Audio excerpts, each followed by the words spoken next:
Kapanalig Hour. Isang mapagpalang hapon sa inyong lahat mga kapanalig. Naku po, araw na po ng Sabado at kasama niyo po ang inyong kumpare sa balat ng radyo, Pare Koy, at your service. At ako naman po ang inyong lingkod, Camille Mongcal de la Cruz. Ayan, Happy New Year. Happy New Year pa din. Syempre, Celebrate natin bagong taon pa rin tayo, Pare Koy. At syempre, magandang hapon sa ating mga kapanalig na nakikinig sa kanilang mga talapihitan at sa ating Facebook page na DZRV846 at Kapanalig Community. At syempre, magandang hapon din po sa ating mga kapanalig na nakikinig naman po sa kanilang mga talapihitan, Sky Cable Channel 211 sa Veritas TV. Ay, magandang hapon po at sana po nasa mabuti po kayo ngayong kalagayan at nakatulog ng maayos kagabi at maganda ang gising. Tama. Ngayong Sabado dahil sabi nga dun ang Sabado ay Family Day and Sunday. No? Yes. Sunday. At araw ng mga gawaing bahay. Kaya naman, sa ating mga kapanalig, samahan niyo po kami ngayong hapon na ito, alas 3 hanggang alas 4 ng hapon. At upang opisyal na buksan ang ating programa, simulan po muna natin ito sa isang panalangin. Sa ngalan ng Ama, ng Anak at ng Espiritu Santo. Amen. Ama naming mapagmahal, patuloy ang aming papuri at pasasalamat sa iyong kagandahang loob sa amin. Ikaw ang nagbigay ng panahon, lugar at pagkakataon upang kami ay magkatipon-tipon sa programang ito. Maraming salamat sa iyong walang kapantay na pagmamahal sa amin. Naway gabayan niyo po ang bawat isa sa amin at gawing instrumento upang maibahagi sa kapwa ang bawat salita mo. At naway patuloy niyong pagpalain ang bawat isa. Ibahagi naman natin ang Bible verse ngayong hapon mula sa Hebrews chapter 11 verse 1. Now faith is confidence in what we hope for and assurance about what we do not see. Sa ngalan ng Ama, ng Anak at ng Espiritu Santo. Amen. Kapanalig Hour. At opisyal na pong bukas ang ating programa. Kaya naman kapanalig, pasilip naman ang inyong refrigerator. Meron pa bang spaghetti dyan? Parang napakatagal na ng mga handaang ganun, Pare Koy. Yeah. Pero speaking of spaghetti, Pare Koy, mukhang alam ko na kung anong merienda ang gusto mo ngayong hapon. Yes, turon at ang palaman ng spaghetti. Mimix na recycle. Ayan kayo mga kapatid, ano po ba ang merienda nyo ngayong Sabado? Naku, masarap po ngayon ang meriendang bilo-bilo kasi medyo medyo malamig kasi at makulimlim. Sa akin naman siguro, Pare Koy, palabok. Ay, wow.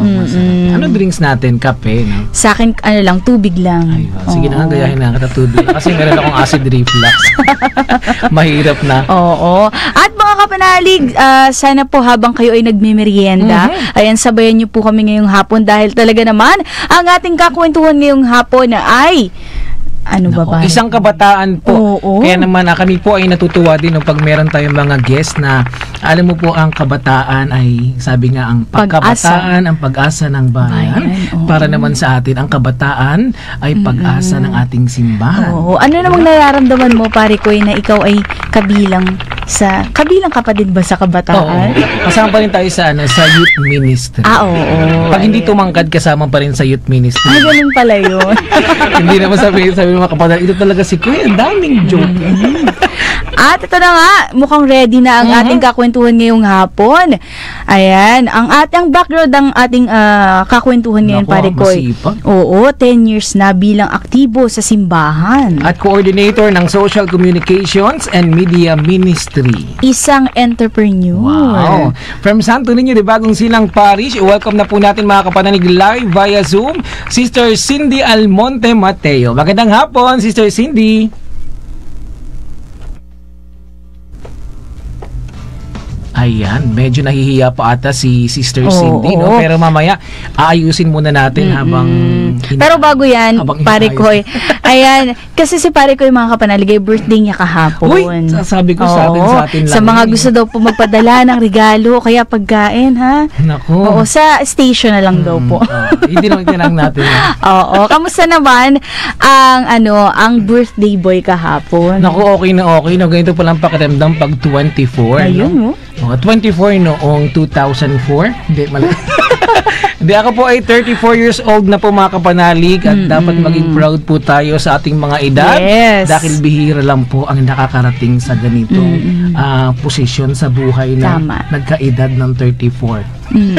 Ang dami kong sinabi. Pero dapat tayo mga kapanalig maging proud po tayo sa ating mga Oo. edad. Huwag nating ikahiyayan kung tayo ay nangungulubot. Ayan, dahil yes. ito po ay, ano yan, kumbaga, medal sa ating yan ni Lord. So, isang pribilehiyo po ang Yes. magkaroon ng makatungtong sa ganitong edad. Oo. At eto na nga, live na po via Zoom ang ating guest ngayong hapon, isang kabataan from Santo Niño Parish. Please welcome Cindy Almonte Mateo. Magandang Sister Cindy. hapon, sister. Ayan. Ayan, medyo may problem lang po ata sa So, headset oo. ni Sister Cindy. Naka-mute. Ayan, Ayan. nakamute. Ganyan talaga pag live mga kapanalig. Nabigyan ng Oo. jacket si Sister Cindy at 3 CD. Pero puro mukha ko yung Ayan, magandang hapon, Sister Cindy. Kamusta naman po Hello kayo? po. Good afternoon po. Naku, balita ko si Sister Cindy ay kinakabahan daw, no? Ate Cindy na lang ang itawag Oo, natin, sige, no? Ate Cindy. Ate Cindy, baka may mga gusto ka munang batiin bago tayo mag-umpisa? Mhm. Actually po, ngayon po ang parokya namin ay nagdiriwang ng 38 Parochial Fiesta. No? So, Viva Pit Senior po sa inyong lahat. Amen. Viva Pit Senior. Meron ka pa bang gustong batiin, Ate Cindy? Ayan po. Binabati ko po, yan, yung mga members po na naiwan sa loob po ng simbahan dahil kumpil po ngayon dito sa amin. No? Yan, mga masisipag pong social communications and media ministry. Ayan. At ito po, yung kasama ko dito sa loob ng room, nasa office po kasi ako ng parokya, si Mami Ruth Carbonera, ang aming masipag na office parish secretary. Nako, Andiyan hi, siya Ate sa kabilang room. Hi Ate Ruth, magandang hapon. Ako, mga kasamahan ko din po yan sa parokya po dati. Diyan po ako galing mga kapanalig sa Santo Niño, di Bagong Silang Parish. Ako po ay aktibong kabataan din po noong panahon ng hindi pa naman panahon ng hapon mga kapanalig. Nang nakaraan. Oo, nang nakaraan. Ayan. Ito, Ate Cindy, ang aming unang katanungan sa iyo.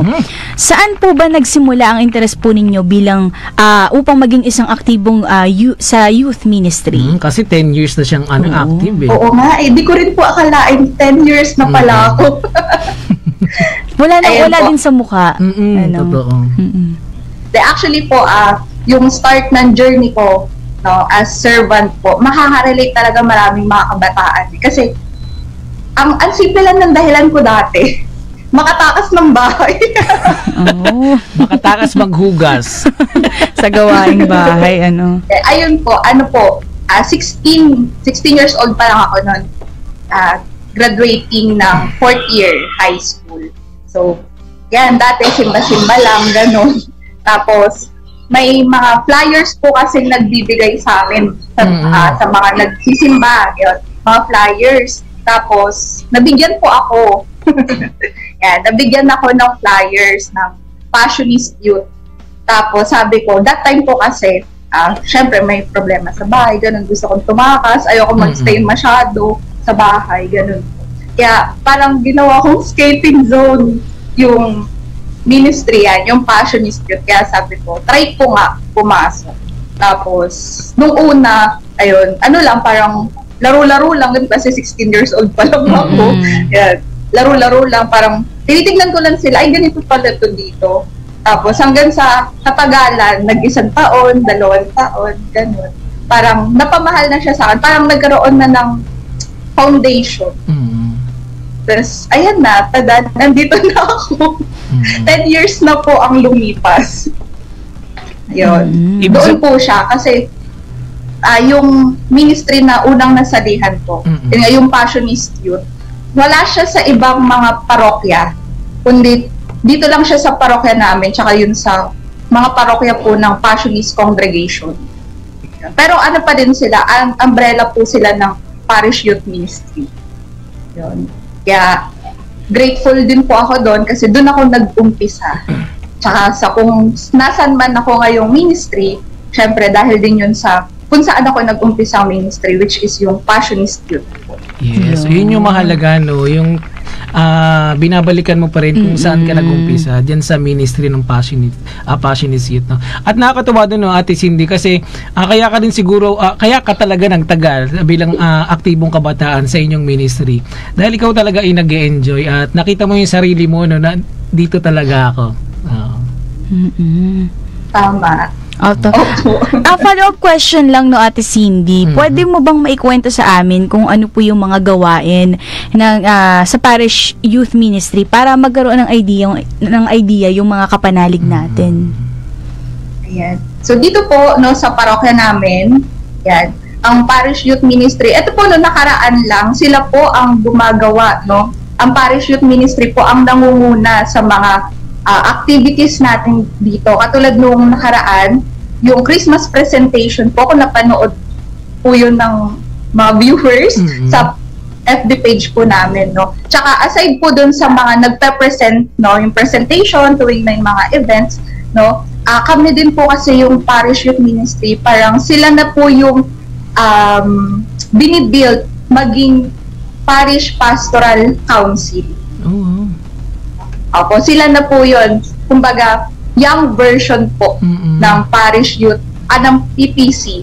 At saka, ang Parish Youth Ministry din po, dito po, ito din kasi yung ministry na nag-aakay, no, sa mga kabataan na yun nga po, makapaglingkod sila sa loob ng simbahan, tapos yung mga parang napapariwala, ganun, sa bawat sambayanan, no, pag may mga kabataan na willing or gustong maglingkod, Parish Youth Ministry po ang umaakay po sa kanila. Palapit din po sa simbahan kasi syempre kadalasan po or karamihan sa mga kabataan natin ngayon malayo no, malayo sa simbahan. So sa pamamagitan po namin yan ng Parish Youth Ministry, naaakay po namin sila pabalik ng simbahan.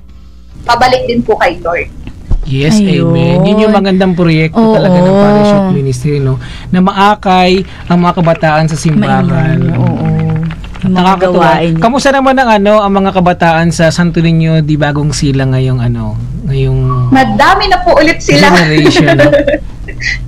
Ayan. Madami na po ulit sila. Wow, nakakatuwa yun kasi magsa-summer na, marami na naman tayong mga activities diyan, no? Pag Parish Youth Ministry kasi isa sa pinakamasayang napasukan kong ministry yan, ang Parish Youth Ministry. Maraming activities. Yes, lalo na sa Santo Niño di Bagong Silang. Saka po, marami din pong nag-ongoing formation na din po sila sa Parish Youth Ministry. May mga formations na din po. Para at least maganda sana kung lahat ng kabataan ng taga-Bagong Silang no maging active sa sa ating parokya sa Santo Niño Parish. Mas masaya po 'yun. Totoo 'yan, Ate Cindy. Pero mga kapanalig, bago po natin balikan si Ate Cindy ngayong hapon para magtuloy-tuloy ang ating kwentuhan, tayo po muna ay Ate Camille. Tayo po muna ay mag-commercial. Panalig Hour.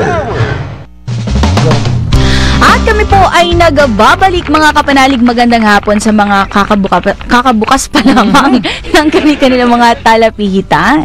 Ako, laging nakukulang tayo sa mga letra, Ate Camille, ha?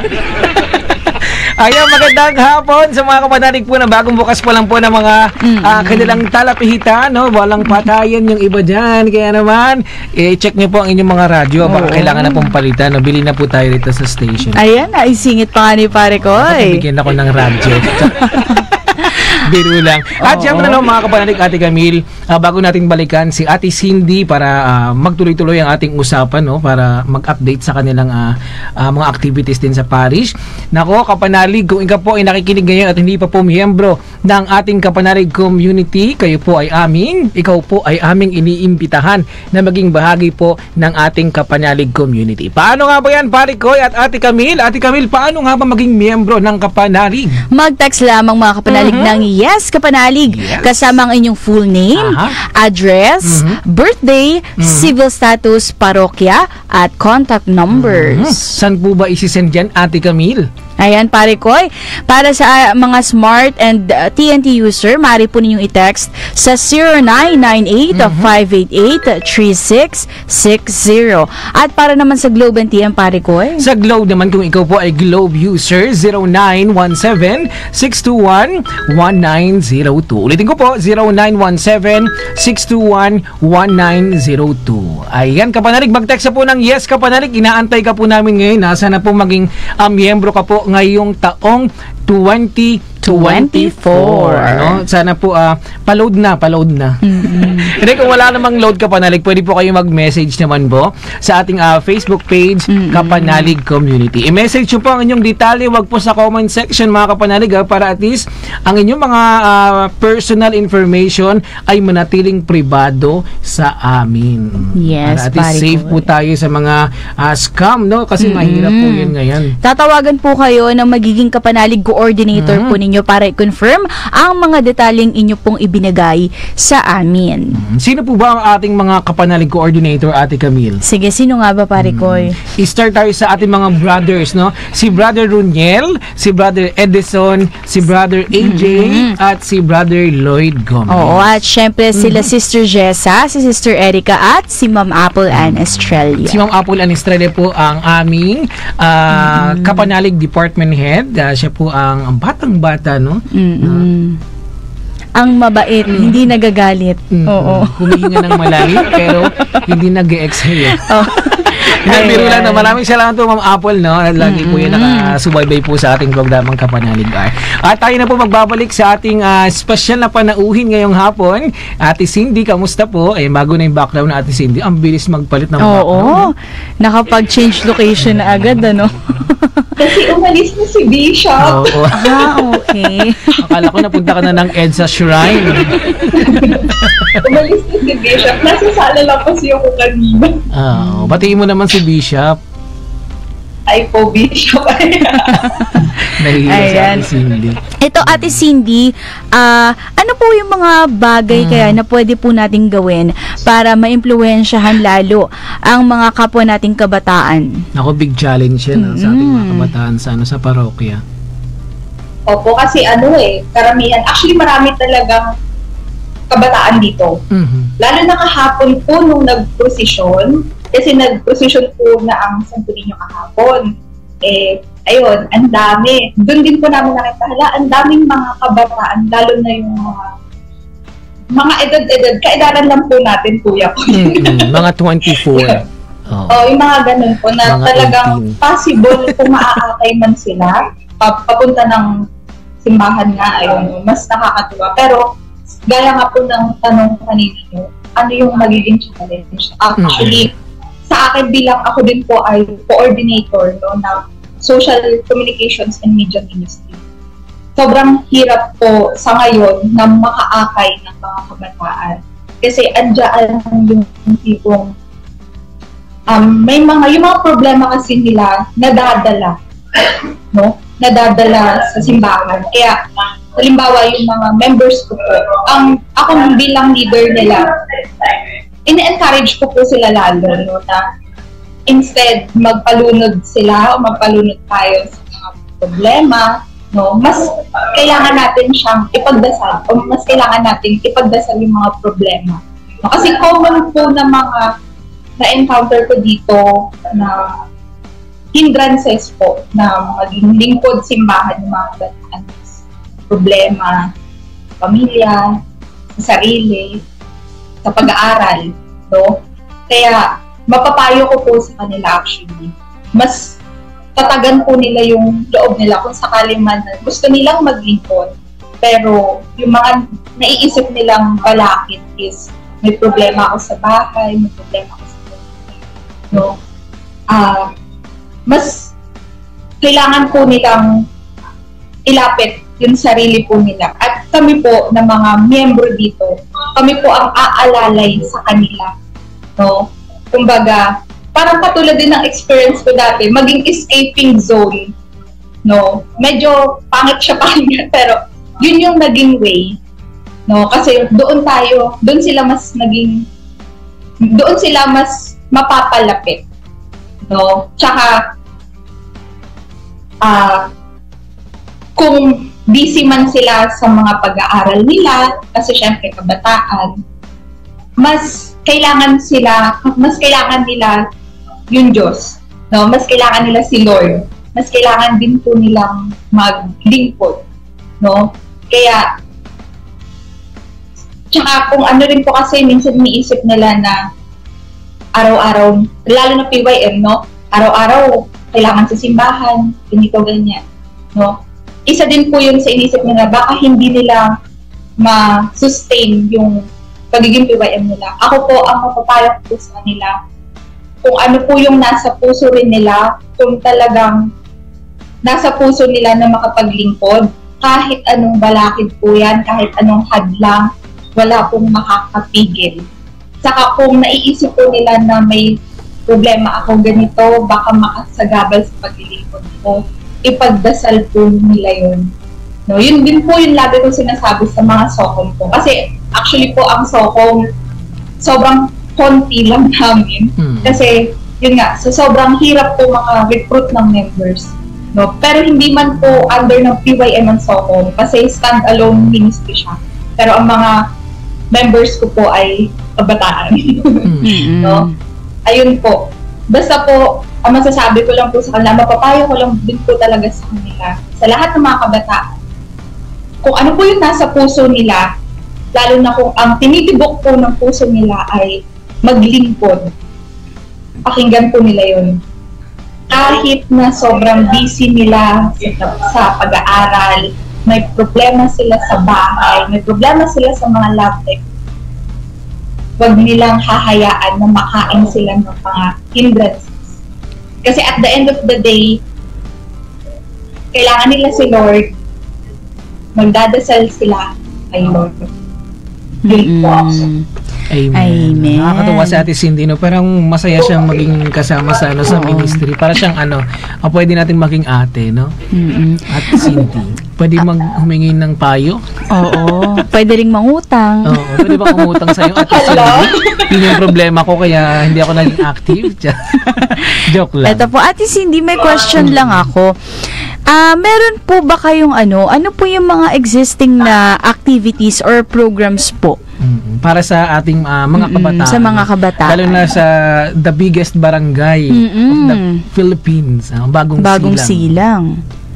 Biggest, kaso hahatiin na daw. May chismis tayo ngayon, hahatiin na pala. Chinika no? Hindi. Ayun po, as of now, may street dance po kami bukas sa mga taga-Bagong Silang. Viva Pizza Senyor. Activity. Ayun, may street dance po bukas. Syempre yan, makikita natin ang mga kabataan ng Bagong Silang sa iba't ibang mga zona. Yan, mga sasayaw po sila ng Pizza Senyor.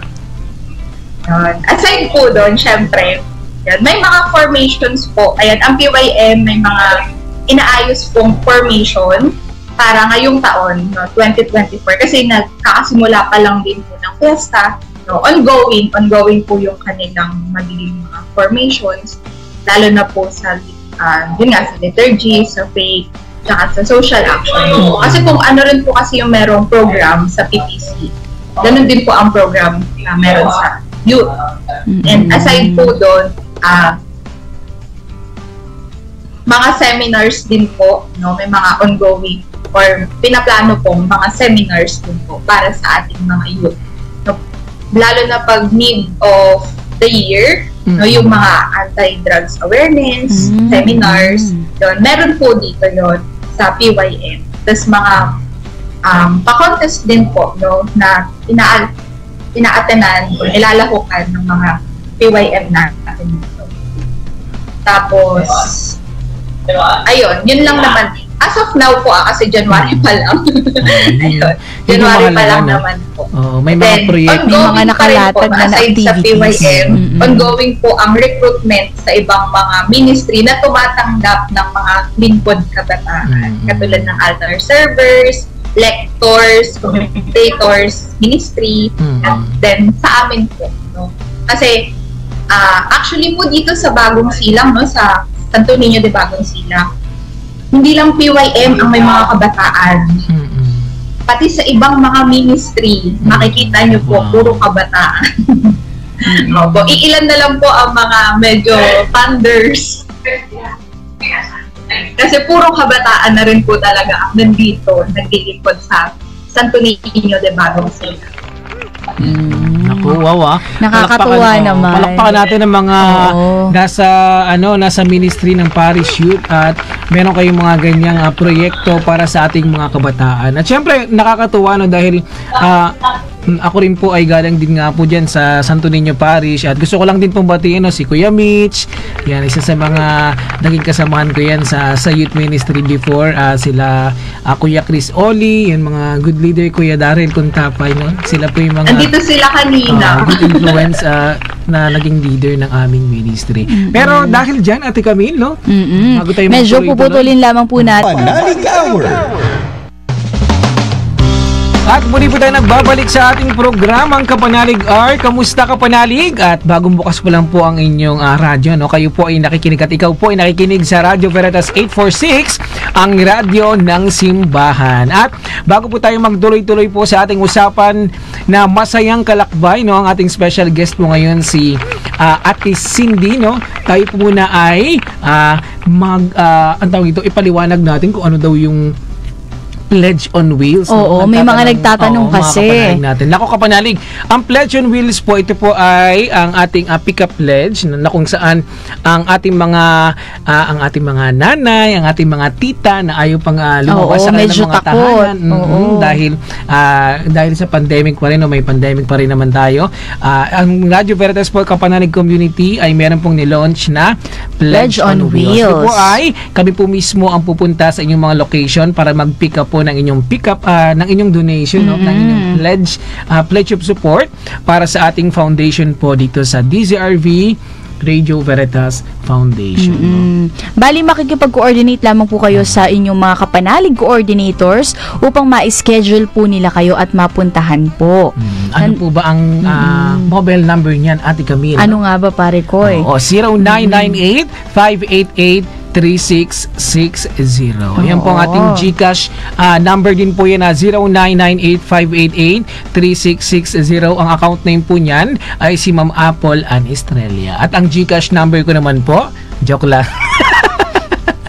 Sabi ng Ate Camille, oh no. Hindi, biro lang yan. Mga kapanalig, sa mga nakatutok po sana ng mga TV, sa Veritas TV, sa social media, na nakikita nyo po sa screen, scan nyo lang.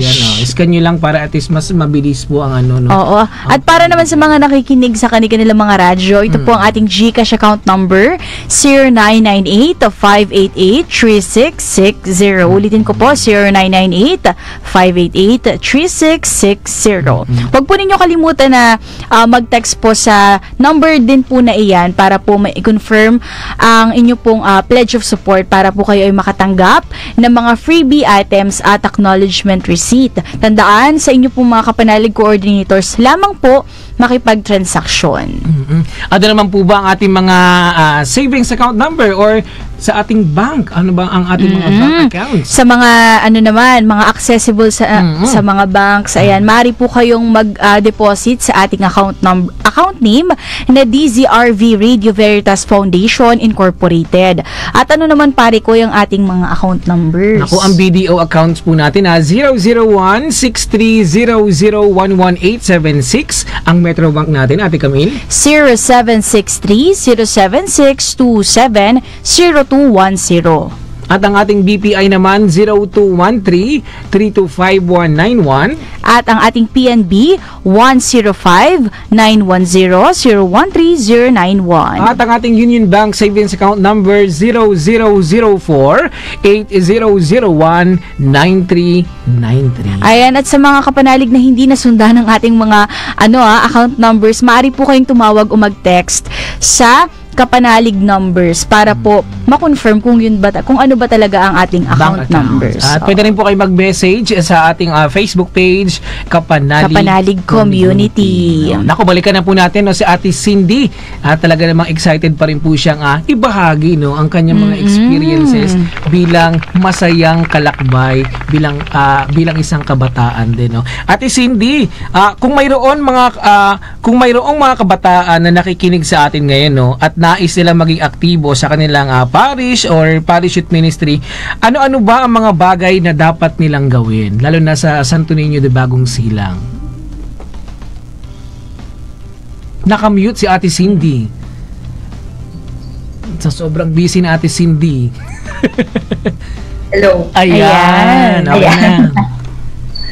Ayun. Shout out kay Mother Willie na umakyat na po ng kumbento. Naku po, shout out. Ayan. No? So, ano po yung mapapayo ko ba? Kung mayroon mga kabataan na nakikinig sa atin ngayon at nais silang maging aktibo sa kanilang parish youth ministry, ano-ano ba ang mga bagay na dapat nilang gawin? Lalo na sa Santo Niño de Bagong Silang Parish Youth Ministry. Siyempre po, ang kailangan unang-una mag-enjoy. Yun. No? Dapat ine-enjoy natin yung bawat sandali na nakakapaglingkod tayo. Kasi sabi nga nila, marami ang tinawag, pero iilan lang ang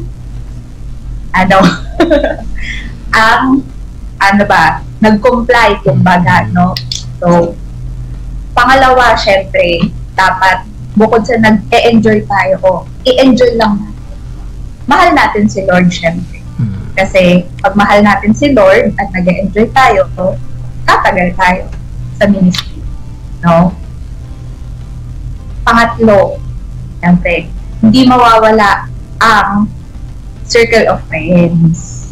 No? Pag naging PYM ka, automatic yan.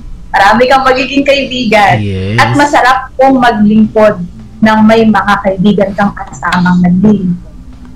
No? Sa ministry. Kahit sa ang ministry pa po yan. No? So, yun lang naman. 3 lang. Mag-enjoy ka. Mahalin mo si Lord. At magkakaroon ka ng mga circle of friends. No? Ayun po yung actually po yung secret ko. Secret ko lang yun Okay lang yung 3 lang naman tayo nag-uusap ngayon. Secret lang yun. At least tayo. Pero sa totoo lang po, no? Number 1 po talaga yun. Dapat nag-e-enjoy na. Kasi kapag wala nang enjoyment, mawawala yung spark. No? Sunod-sunod na po yan. Kaya, ayun, sa mga nais, no, na maging aktibo, yun po ang secret. Mag-enjoy, mahalin natin si Lord sa bawat serve natin, at syempre, yung mga circle of friends natin. No? Yun lang po.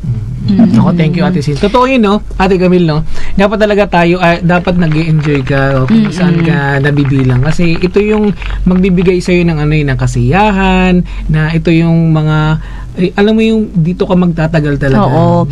Tsaka, kasi ang kabataan yun yung time na kailangan mong sumubok ng mga iba't ibang groups, di ba? Group of friends, yung mga ganyan. Kasi kinikilala mo pa rin yung sarili mo dyan Ayan, kung... pag nasa youth ministry ka kasi, hindi lang pagkakaroon ng kaibigan, dito ka rin nade-develop yung spirituality mo. Tama. Diba? Kung ano ang tamang dapat gawin, lalo na pag nasa loob ng simbahan. At ang pinakamaganda ron, Ate Cindy, ma-influence natin yung mga kapwa youth, lalo na sa ating mga parokya, yun yung pinakamahalaga sa lahat. Lalo na, ikaw ay isang coordinator ng social communications and media ministry. Maiba lang ako, Ate Cindy, kamusta ang pagiging isang social communications coordinator? Lalo na sa ministry. Ano mga challenges po ba ang na-experience mo? Actually, ako po yung unang naging coordinator po talaga mula nung naitatag, yung SOCOM dito po sa simbahan natin. Na nag-umpisa lang sa 3 members, at ngayon, nasa 15 na sila, nakanak na. Ang dami. Gaya nga po na sabi ko kanina, circle of friends. Ganito po kasi yan. Yan. Nagpapasukan na sila dito. Tapos na ata yung pumpil. Yan. Ito po kasi yan. May domino effect. Kapag may kaibigan ka na nagsiserve, mahahapak mo yan na mag-serve sa loob ng simbahan. Domino effect sila. Kaya nanganak na yung sokong. Siyempre po, aside doon, no, kami po ang number 1 na nag-aasikaso ng mga live masses sa Santo Niño de Bagong Silang. Lalo na po nung pandemic, doon po talaga nasubok ang kakayanan ng sokong nung pandemic po. No? Kasi halos araw-araw kailangan may live mass kasi syempre hindi makapunta yung mga tao sa simbahan. Yun. Kaya po gumanda po yung equipment namin dito pang live. No, kasi nabigyan po ng pansin, no? Tsaka nabigyan ng pondo dahil din yan sa mga parishioners, syempre. No? Actually po, hindi madali maging sokom eh. Totoo yan. Opo, kasi hindi lang siya yung, sige, mag-serve ka lang, okay na yan. Hindi po eh, kasi sa amin lahat nakasalalay, kumbaga, sa pag-live, no? Pag-document, syempre, lalo na itong fiesta po, no? Sunod-sunod yung mga live namin. Kasi ang goal din po kasi ng Sokom is maibahagi sa mga hindi kayang magpunta sa simbahan. No? Sa pamamagitan po ng Sokom, no, nababahagi o nakakarinig pa rin po sila ng mabuting balita. No? Tsaka, by the means of social media din po kasi, no, kahit hindi ka magpunta sa simbahan para magtanong ka ng activities, malalaman mo na eh. Kasi dahil sa Sokom, no, yun po. So medyo mabigat, no, mabigat din po ang pagiging Sokom. Kaya konti lang nga po ata member namin dahil dun eh. Pero at least may progress to. Oo. Yun yung pinakamahalaga, no? Ayan. Amen. At least hindi, maraming salamat sa pagbibigay ng pagkakataon at oras sa aming programa no, dito sa Kapanalig Community and Kapanalig Car. Alam namin na napaka-busy mo ngayon dahil ikaw ay nasa simbahan habang tayo po ay nag-uusap ngayon. Kaya naman, naka-Philippine yata ka po. Oo nga. Handang-handa. Sabi ko, wow. Handang-handa ang guest. Ayan. Thank you, Ate Maraming salamat po sa pagpapaunlak sa amin, Ate Cindy, ng iyong oras. At naway maging magpatuloy kang maging isang ehemplo. Meron ka bang kaunting detalye para sa fiesta bukas? Bukas po, no, January 21, kahit wala na pong fiesta mass, pero may misa po para kay Santo Niño. So meron po tayo diyang 5:30 a.m. mass, 5:30 7 a.m. mass, 8:30 a.m. mass, then 10 a.m. mass. Tapos, ang street dance po, no, inaayahan po namin kayong manood ng street dance. Ang ikot po yan ay phase 1, no, papuntang Grema Court. So, 2:00 po yan, kapirikan ng araw. Siyempre po, ito po ay mapapanood via live streaming sa aming Facebook page po, no, na ito lang po, recently, nagkaroon na kami ng 10,000 followers. Wow! Congratulations! Ayan! Thank you! Muli mga kapanalig, na kasama po natin si Sister Cindy Almonte Mateo. Live via Zoom, no? At ang usapan pong masayang kalakbay. Maraming salamat, Ate Cindy. Thank you po. Thank you po, thank you. At mga kapanalig, no, bago magtapos po ang ating programa, no, iniimbitahan lang po namin kayo na magpunta dito sa station sa ating Kapanalig Day. At ang topic po natin ay Jesus, siyang ating tagapagligtas at kababaang loob ni Maria at Jose. Saturday po yan, Ate Camille. Ano po ba ang mga detalye, Ate Camille? Ayan mga kapanalig, mari po kayo magpunta sa Veritas Chapel, 162 West Avenue Corner, EDSA, Quezon City, Sabado, February 3. Ayan, oo. 9 ng umaga hanggang 11 ng umaga. At kami po ay, sa pangunguna po yan ni Father Miguel. Kaya may kaunting na kami detalye. Kaya naman kapanalig, punta po tayo next month, no, sa ating Kapanalig Day. Sunday. At kita-kits po at kami po ay magpapaalam na sa programa lang ha. Pero Oo. dito, Kita-kits tayo mga kapanalig next week. Kaya nabubulol pa. yan, kita-kits na. Salamat po sa pagtutok sa ating programa. Ako po ang inyong kapanalig, Goy Lopez, ang kumpara nyo sa balat ng radyo. At ako naman po ang inyong lingkod, Camille Mongcal de la Cruz. Na nagsasabing, sumain nyo ang Katotohanan.